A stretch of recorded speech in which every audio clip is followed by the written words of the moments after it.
एक औरत थी, भगवान श्री कृष्ण की परम भक्त। दिन रात उनके नाम का सिमरन करती। एक दिन उसका 8 साल का बेटा घर की छत से आंगन में गिर पड़ा। अपने बेटे को खून से लथपथ देखकर उसके होश उड़ गए। उसी बदहवासी की हालत में उसने अपने बच्चे को गोद में उठाया और तुरंत अस्पताल की तरफ दौड़ने लगी। अस्पताल की ओर जाते वक्त उसके दिमाग में बार बार यही ख्याल आ रहा था कि मैं ईश्वर को इतना ज़्यादा मानती हूँ और आज ईश्वर ने मेरे साथ ये क्या किया।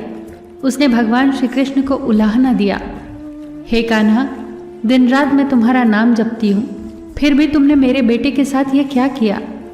इसी उधेड़-बुन में वो अस्पताल के निकट पहुँच गई। डॉक्टर ने तुरंत उसके बेटे का इलाज किया और उसे तसल्ली दी कि ज़्यादा चोट नहीं लगी है, जल्दी ही उसका बेटा ठीक हो जाएगा। डॉक्टर ने दवाई देकर उसे घर भेज दिया। पर वो तो माँ का दिल था। बार बार उसी घटना को याद करके वो सिहर उठती।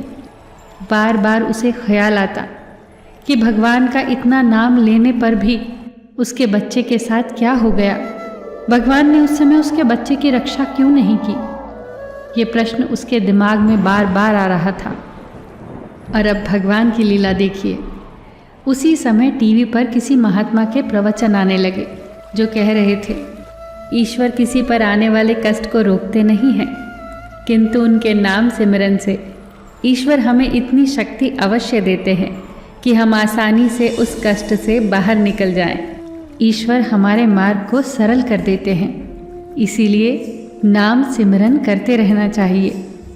उसने जैसे ही इस प्रवचन को सुना, उस दिन का सारा घटनाक्रम उसकी आंखों के आगे आ गया। उसे ख्याल आया कि उस दिन जहां आंगन पर उसका बेटा गिरा था, वहीं बहुत दिनों से पाइप पड़ी थी और एक दिन पहले ही उसने वो पाइप वहां से हटाई थी। ये सोचकर उसका मन सिहर गया कि अगर वो पाइप अभी भी वहां पड़ी होती तो उसके बेटे को कितनी ज़्यादा चोटें आती।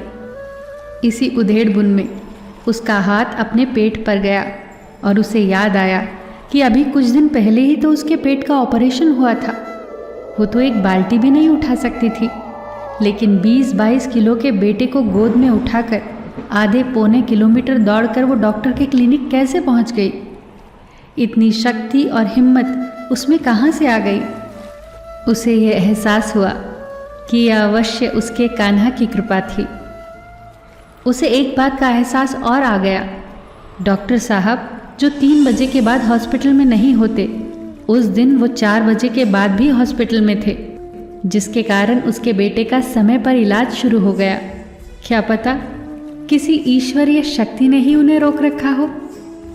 इस सारे घटनाक्रम को याद करते ही उसके मन से सारे संशय दूर हो गए और जल्दी ही घर के मंदिर में जाकर उसने श्री कृष्ण को प्रणाम किया और कहा, हे कान्हा, मेरे पुत्र की रक्षा करने के लिए तेरा शुक्रिया।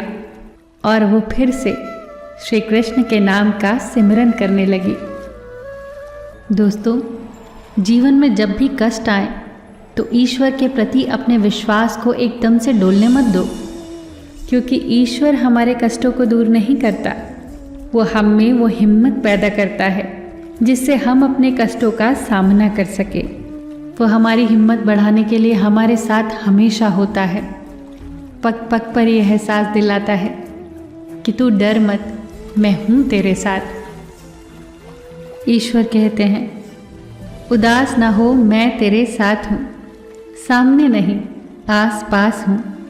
पलकों को बंद कर और दिल से याद कर, मैं कोई और नहीं, तेरा ही विश्वास हूँ। फिर मिलेंगे दोस्तों अगली वीडियो के साथ। तब तक के लिए अपना ख्याल रखना और हमेशा मुस्कुराते रहना।